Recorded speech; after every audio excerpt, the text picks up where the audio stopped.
ప్రత్యేకంగా పోలీస్ ఆఫీసర్లందరికీ అదే మాదిరిగా చాలామంది ఎక్స్పర్ట్స్ నేషనల్ ఇంటర్నేషనల్ లెవెల్లో వచ్చారు. కానీ ఇక్కడ అందరికీ అర్థం కావాలి కాబట్టి నేను తెలుగులోనే మాట్లాడుతున్నాను.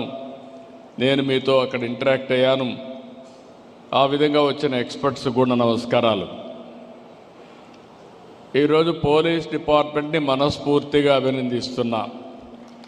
మామూలుగా పోలీసులంటే ట్రెడిషనల్ అప్రోచ్ చేసే నుంచి ఇప్పుడు టెక్నాలజీని ఏ విధంగా ఉపయోగించుకోవాలి అనే విషయంలో పోలీసులే చొరవ తీసుకొని ఒక మంచి కార్యక్రమాన్ని దేశంలో ఎక్కడా చెయ్యని విధంగా ఆంధ్రప్రదేశ్ పోలీసులు చేశారు. వాళ్ళ మనస్ఫూర్తిగా అభినందిస్తున్నా. It will go a long వే.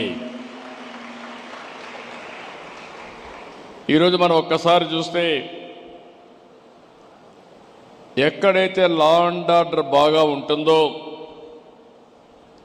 ఎక్కడైతే క్రిమినల్ యాక్టివిటీస్ లేకుండా ఉంటాయో అక్కడే అభివృద్ధి బాగా జరుగుతుంది. నేను ఎప్పుడు కూడా ప్రగాఢంగా నమ్ముతాను.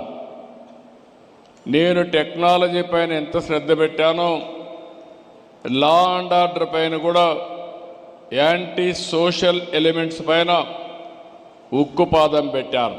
ఎక్కడ ఎవరిని వదిలిపెట్టలేదు. నేను ఒకటే చెప్పేవాడిని, సిబిఎన్ సీఎంగా ఉన్నంత వరకు క్రిమినల్స్కి రాష్ట్రంలో చోటు లేదనేది నా ప్రగాఢమైన సందేశం. ఆ రోజు మీరు చూస్తే ఉమ్మడి రాష్ట్రంలో ఫ్యాక్షనిజం కానీ, రౌడీజం కానీ, నక్సలిజం కానీ, ఇంకో పక్క కమ్యూనల్ వైలెన్స్ కానీ, ఇంకో పక్క స్మగ్లర్లు కానీ, మాఫియా కానీ అందరిని కూడా పూర్తిగా కంట్రోల్ చేశాం. నేను ఎప్పుడు కూడా ఎప్పటికప్పుడు టెక్నాలజీ కూడా ఉపయోగించుకోవాలి. ఈరోజు మనందరూ ఇక్కడ ఉన్నారు. నేను హైదరాబాద్లో ఎవరు ఆలోచించినప్పుడు హైటెక్ సిటీ ఇన్ఫర్మేషన్ టెక్నాలజీ ఆలోచించాను. ఆ రోజు బిల్ క్లింటన్ వస్తే సైబరాబాద్ నగరాన్ని ఆ రోజే ఇనాగరేట్ చేశాం. వాజ్పేయి గారి దగ్గర హైటెక్ సిటీ ప్రారంభోత్సవం చేశాం. నేను 25 సంవత్సరాలు 30 సంవత్సరాల కంటే ముందు ప్రారంభించినటువంటి ఆ కార్యక్రమం ఇప్పుడే మిత్రుడు సూర్య గారు చెప్పారు, సూర్య కొత్త గారు చెప్పారు. వీళ్ళందరూ బెనిఫిషరీస్ ఆ కార్యక్రమం వల్ల. నేను గర్వపడుతున్నా. బ్రహ్మాండంగా ప్రపంచం మొత్తం రాణిస్తున్నారు. పవర్ ఆఫ్ టెక్నాలజీ మీరు ఒక్కసారి చూస్తే 25 సంవత్సరాల్లో ఈరోజు హైదరాబాద్ నగరం వల్ల, ఐటీ వల్ల, నాలెడ్జ్ ఎకానమీ వల్ల దేశంలో హైయెస్ట్ పర్ క్యాపిటల్ ఇన్కమ్కి చిరునామా తెలంగాణ.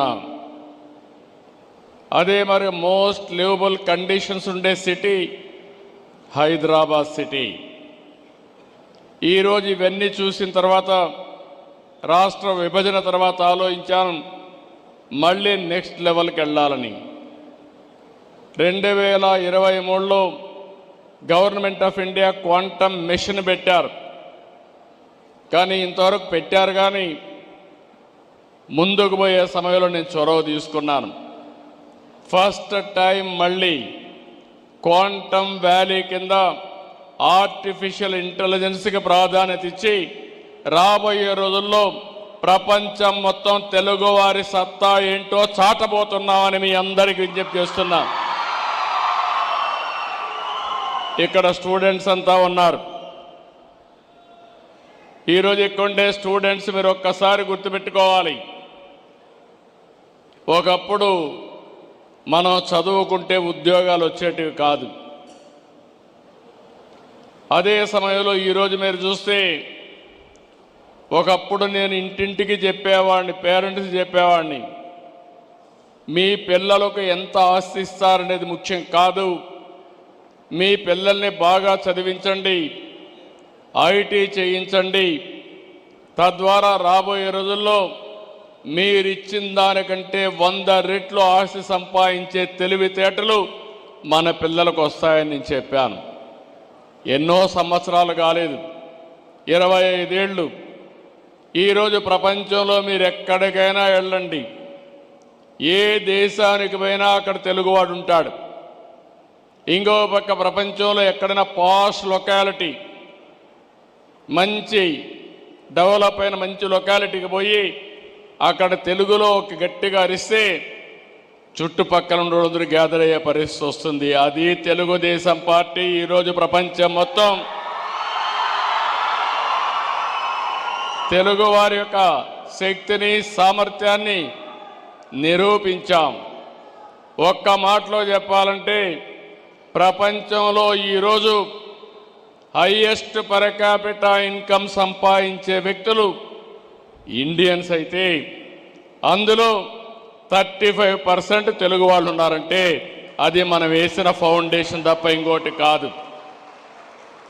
ఈరోజు నిన్న మొన్న కూడా నేను మాట్లాడాను, స్టూడెంట్స్ అంతా ఉన్నారు. మీరు ఒకటి గుర్తుపెట్టుకోవాలి, కొంతమంది మాట్లాడుతున్నారు ఏ వస్తే ఉద్యోగాలు పోతాయి కాబట్టి చదువు కూడా మానేసి ఇంట్లో కూర్చుందామని. అది సొల్యూషన్ కాదు. నేను అందుకే ఒక మాట చెప్పాను, మనమందరం కూడా ఒక ఇన్స్పైరింగ్ టైంలో ఉన్నాం. ఇక్కడ ఉండే స్టూడెంట్స్కి మీకు అందరికీ విజ్ఞప్తి చేస్తున్నా, ఈరోజు మీరందరూ గుర్తుంటే ఆలోచిస్తే ప్రభుత్వం అంతా కూడా ఏ విధంగా నేను ఆలోచిస్తున్నానని ఒక విషయం చెప్తున్నాను మీకు. భారతదేశానికి ఆధార్ ఉంది. ప్రతి ఒక్క స్టూడెంట్ యొక్క ఆధార్ ద్వారా ప్రతి ఒక్క వ్యక్తి యొక్క ఐడెంటిటీ ఆటోమేటిక్గా చేస్తారు. రెండో పక్కన స్టూడెంట్స్ అయితే అభయ్ ఉంది. దీని ద్వారా చిన్న క్యారియర్ వరకు ట్రాక్ చేసే సిస్టమ్ వస్తుంది. మూడోది ఫ్యామిలీ అంతా కూడా ఒకటిగా మనం